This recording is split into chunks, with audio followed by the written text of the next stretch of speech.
ఆధునిక యుగంలో smart phone అరచేతిలో వైకుంఠంలా మారింది. పల్లె పట్నం అనే తేడా లేకుండా పసిపిల్లల నుంచి పండు ముసలివారి వరకు ప్రతి ఒక్కరూ సోషల్ మీడియా మాయలో పడిపోతున్నారు.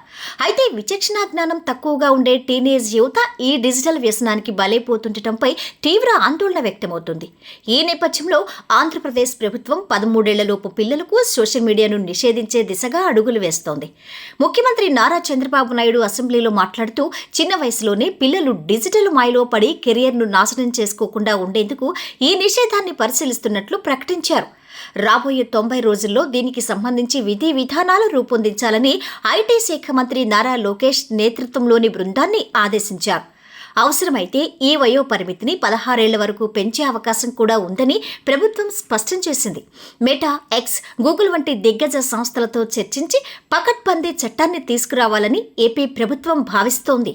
అంటే 13 సంవత్సరాలు వయసు లోపల ఉండే వాళ్ళకి సోషల్ మీడియా బ్యాన్ చేస్తే బాగుంటుందని ఒక సూచన వచ్చింది.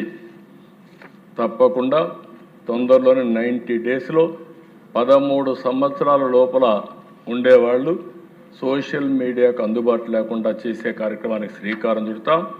13, 16 సంవత్సరాలు చర్చ చేస్తున్నాం. అందరూ ఒప్పుకుంటే దాన్ని కూడా ఏం చేయాలని ఆలోచిద్దాం. ఇక ప్రపంచంలో చూసే ఆస్ట్రేలియా దేశంలో సోషల్ మీడియాను నిషేధించారు. అక్కడ చిన్న వయసు వారికి దీన్ని అందుబాటులో లేకుండా చేశారు. ఈ నిషేధాన్ని ఎంతో పకడ్బందీగా అమలు చేస్తున్నారు. చిన్నపిల్లలు ఎవరైనా వాడితే అక్కడ కఠినమైన శిక్షలు ఉంటాయి. అయితే ఆ శిక్షలు సోషల్ మీడియాను ఉపయోగించిన చిన్నారుల మీద, వారి తల్లిదండ్రుల మీద ఉండవు. నేరుగా సదరు కంపెనీల మీదనే ఉంటాయి. సోషల్ మీడియా ప్లాట్ఫామ్లను చిన్నపిల్లలకు దూరంగా ఉంచేందుకు ఆస్ట్రేలియా ఈ విధంగా కఠినంగా వ్యవహరిస్తోంది. కర్ణాటక ప్రభుత్వం కూడా టీనేజర్లకు సోషల్ మీడియా అందుబాటులోకి రాకుండా నిషేధం విధించింది. అక్కడ బడ్జెట్ సెషన్ సందర్భంగా ముఖ్యమంత్రి సిద్ధరామయ్య స్వయంగా ప్రకటన చేశారు. సోషల్ మీడియా ప్రభావంతో యువత ఉందని ఆయన అన్నారు. తమ పిల్లలకు ఆన్లైన్ క్లాసుల కోసం తల్లిదండ్రులు ఫోన్లు కొనిస్తే సోషల్ మీడియాని విచ్చలవిడిగా వాడుతున్నారని ఆయన అన్నారు. ಹೆಚ್ಚುತ್ತಿರುವ ಮೊಬೈಲ್ ಬಳಕೆಯಿಂದ ಮಕ್ಕಳ ಮೇಲೆ ಬೀರುವ ಅಡ್ಡ ಪರಿಣಾಮಗಳನ್ನು ತಡೆಗಟ್ಟುವ ಉದ್ದೇಶದಿಂದ 16 ವರ್ಷದೊಳಗಿನ ಮಕ್ಕಳಿಗೆ ಸಾಮಾಜಿಕ ಜಾಲತಾಣದ ಬಳಕೆಯನ್ನು నిషేధించలాగుವುದು. మరి ముఖ్యంగా సొంతంగా లాగిన్ ఐడీలు క్రియేట్ చేసుకుని మరీ సోషల్ మీడియా ప్రభావంలో పడుతున్నారని ఆయన అన్నారు. అందువల్ల ఇక మీదట 16 ఏళ్లలోపు పిల్లలు లాగిన్ అయ్యే ముందు తమ వయసును తప్పనిసరిగా ధృవీకరించాలని ఆయన స్పష్టం చేశారు. దీనికి సంబంధించి తగిన చర్యలు తీసుకుంటామని అన్నారు. అయితే సామాజిక మాధ్యమాన్ని నిషేధించడం సులువు, కానీ దాన్ని అమలు చేయటం మాత్రం టెక్నికల్ గా బిగ్ ఇష్యూ అని నిపుణులు అంటున్నారు. వయసు ధృవీకరణ తప్పనిసరి చేయాలని సోషల్ మీడియా కంపెనీలకు ప్రభుత్వం ఆదేశాలు జారీ చేస్తూనే ఇది సాధ్యపడుతుంది అని అంటున్నారు. ఆ మీదట ఈ నిబంధనలు ఎవరైనా ఉల్లంఘిస్తే మాత్రం భారీ జరిమానాలు ఆ కంపెనీల మీదనే విధించడం వల్ల మాత్రమే ఈ నిషేధం గట్టిగా అమలవుతుందని అంటున్నారు. ఆస్ట్రేలియాలో ఇదే విధానం అమల్లో ఉందని అంటున్నారు. అన్ని స్టడీ చేసిన మీదటే ఈ నిషేధం అమలు చేస్తే సక్సెస్ అవుతుందని అంటున్నారు. అయితే భారత్లో ఇప్పటిదాకా ఈ నిషేధం లేదు.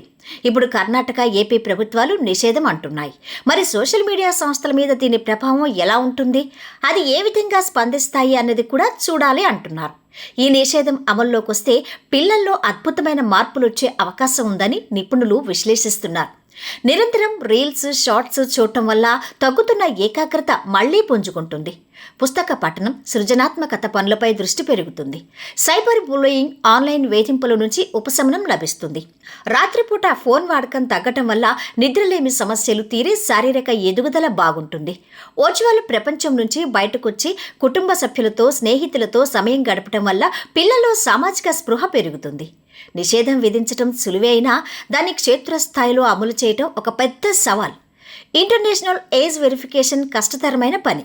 పిల్లలు తల్లిదండ్రుల ఐడీలతో లాగిన్ అవటం లేదా VPN వంటి సాంకేతికతను ఉపయోగించి భౌగోళిక పరిమితులను దాటడం వంటివి చేయొచ్చు.